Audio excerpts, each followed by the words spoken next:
बहुत समय पहले की बात है। एक परी राज्य में 4 परी बहन रहती थी अपनी रानी परी माँ के साथ। वो चारों ही उस परी राज्य की राजकुमारी थी। उनका नाम था सिंड्रेला, रूपांचल, एल्सा और बेला। वो चारों परियां बहुत ज्यादा खूबसूरत थी और उन चारों के अलग अलग जादुई शक्ति थी। सिंड्रेला परी अपने जादू से किसी भी पशु पक्षी से बात कर सकती थी। रूपांचल जादू से बीमारी ठीक कर सकती थी। एल्सा कहीं से भी बहुत सारा पैसे और धन दौलत प्रकट कर सकती थी और बेला जितनी भी चाहे उतनी स्वादिष्ट खाना सबके लिए प्रकट कर सकती थी। उन सभी बहनों को पृथ्वी लोक पर घूमना बहुत अच्छा लगता था, लेकिन उस परी लोक में एक नियम था कि कोई भी परी पृथ्वी लोक पर नहीं जा सकती। फिर भी एक दिन वो चारों हिम्मत जुटा के अपनी माँ रानी परी से पृथ्वी जाने के बारे में बोलती है। माँ, हम चारों पृथ्वी लोक पर जाना चाहते हैं। हम देखना चाहती है कि पृथ्वी लोक पर इंसान जादुई शक्ति के अलावा कैसे जी सकते हैं। नहीं सिंड्रेला, तुम ऐसा नहीं कर सकती। हमारी परी लोक का नियम है कि कोई भी परी पृथ्वी लोक पर नहीं जा सकती। और हाँ, भले ही इंसान के पास जादुई शक्ति नहीं है, लेकिन इंसान दुनिया की सबसे अच्छी और होशियार जीव है और वो बहुत ज्यादा खतरनाक भी है। वो लोग तुम्हारी कुछ भी खराब कर सकते हैं, इसलिए मैं तुम्हें वहाँ पर जाने की अनुमति नहीं दूंगी। माँ, वो हमारी क्या ही कर सकते हैं? हम तो इतनी जादुई शक्तिशाली है। हम वहाँ जाना चाहते हैं, हमें जाने दीजिए ना माँ। मैं एक बार कह दिया ना तो कह दिया, दोबारा इस बारे में कोई बात नहीं होगी। वो चारों उदास होके अपने कमरे में चली जाती है और एक दूसरे से बात करने लगती है। मैंने कहा था ना कि माँ इस बात के लिए कभी नहीं मानेंगे। हाँ, तुमने सही कहा है कि माँ नहीं मानेंगे, लेकिन अगर हम माँ को बिना बताए चले जाएंगे तो कैसे रहेगा? अगर माँ को पता चल जाएगा तो वो हमें सजा जरूर देंगे। कैसे पता चलेगा? माँ कल चंद्रलोक घूमने जा रही है ना।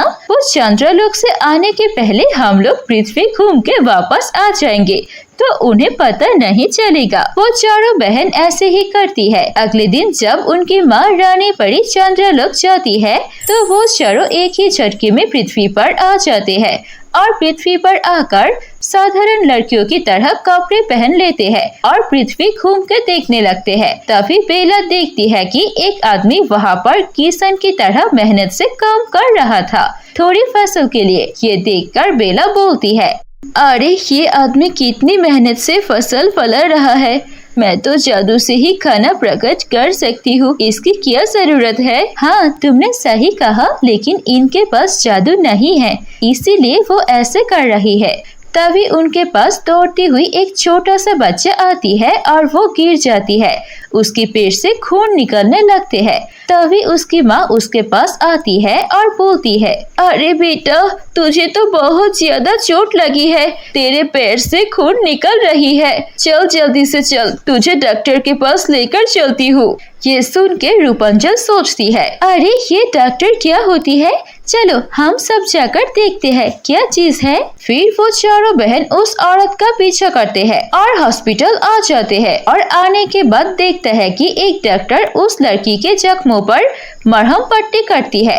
ये देखकर रूपांचल बोलती है, अरे यार, इसने तो मलहम पट्टी किया है तो बहुत दिन लगेगा ये जख्म भरने में, लेकिन मैं तो अपने अनोखे जादू से ये सब ठीक कर सकती हूँ, क्योंकि उनके पास जादू नहीं है ना मेरी बहन, इसलिए वो ऐसे करते हैं। चारों बहन दुनिया घूम के देखने लगती है। वो सब इतने खुश हो गई थी पृथ्वी पर आकर कि वो भूल ही गई उनकी माँ रानी परी चंद्रलोक से परी लोक वापस आ सकती है और फिर उन्हें समय का पता नहीं रहता है और चंद्रलोक से रानी परी वापस आ जाती है। आकर अपनी बेटियों को न देख के वो अपनी बेटियों को ढूंढने लगती है। अपने सारे नौकर और दासी को बोलती है अपनी बेटी को ढूंढने के लिए और फिर वो नौकर बोलता है, रानी जी, मैंने सारा महल और पूरा परी लोक ढूंढा है, लेकिन वो चारों कहीं नहीं है। रानी परी सब समझ जाते हैं कि उनकी बेटियां शायद पृथ्वी लोक पर आई है।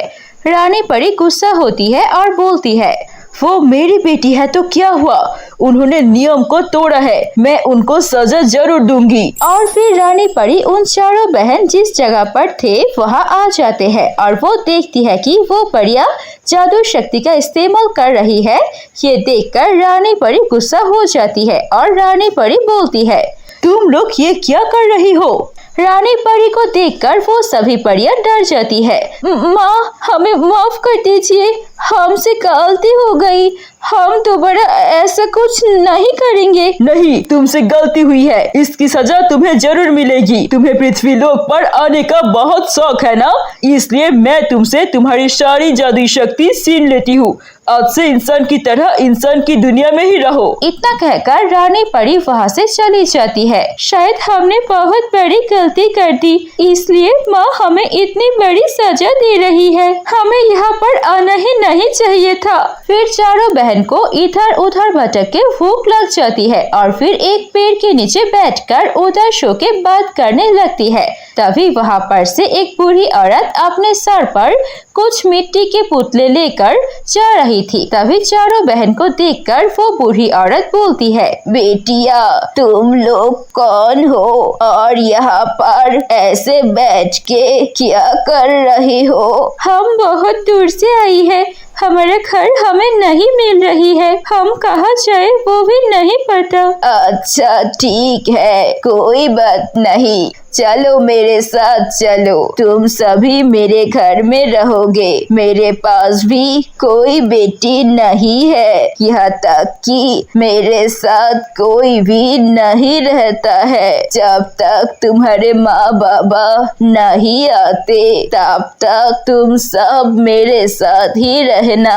फिर वो बूढ़ी औरत चारों बहन को लेकर अपने घर चली जाती है, उन्हें खिलाती है और फिर बोलती है, देखो मुझे पता है इस एक रोटी से तुम सभी का कुछ नहीं होगा, लेकिन मैं इससे ज्यादा कुछ नहीं दे सकती। इस दुनिया में रहने के लिए तुम्हें काम करना पड़ेगा, मेहनत के बगैर तुम्हें कुछ नहीं मिलेगा। लेकिन हमें तो कोई काम करना आता ही नहीं। कोई बात नहीं, मैं तुम्हें सिखा दूंगी। उसके बाद से वो बूढ़ी औरत उन सभी को मिट्टी का खिलौना बनाने का काम सिखा देती है और फिर कुछ दिनों में वो सब बहनें मिट्टी का खिलौना बनाना सीख जाती है और फिर उन्हें लेकर बाजार में बेचती है। उसे जो पैसे मिलते थे उनसे वो घर आकर उस बूढ़ी औरत को दे देती थी और बूढ़ी औरत को कोई काम करने नहीं देती थी। वो उस बूढ़ी औरत के साथ खुशी खुशी रहने लगती है। एक दिन उस बूढ़ी औरत से सिंड्रेला पूछती है, क्या आप कभी परी लोक में आना चाहेंगे? अगर आपको मौका मिले तो। मैं बचपन में बहुत सोचती थी कि मैं अगर परी होती तो बहुत अच्छा होता। मुझे परी लोक जाने का बहुत शौक है। कुछ दिन बीत जाते हैं। एक दिन अचानक बूढ़ी औरत के घर पर रानी परी आती है और बोलती है, चलो बेटिया मेरे साथ परी राज्य में वापस चलो, तुम सभी का सजा का वक्त खत्म हो चुका है। ये कहकर रानी परी उनकी जादुई शक्ति वापस कर देती है। ये देखकर भी वो सब खुश नहीं होते हैं, क्योंकि उस बूढ़ी औरत के साथ उनका बहुत लगाव हो चुका था। और फिर सिंड्रेला अपनी माँ को बोलती है, माँ हम लोग यहाँ पर बहुत दिन से है और इस बूढ़ी अम्मा ने हमारी बहुत मदद की है, क्या हम अम्मा को भी हमारे साथ परी राज्य में ले सकते हैं? क्यों नहीं, चलो हम उन्हें भी हमारे साथ ले चलते हैं। और फिर वो चारों परी उस बूढ़ी औरत को लेकर परी लोक में वापस चली जाती है और वो सभी खुशी खुशी परी लोक में रहने लगते हैं।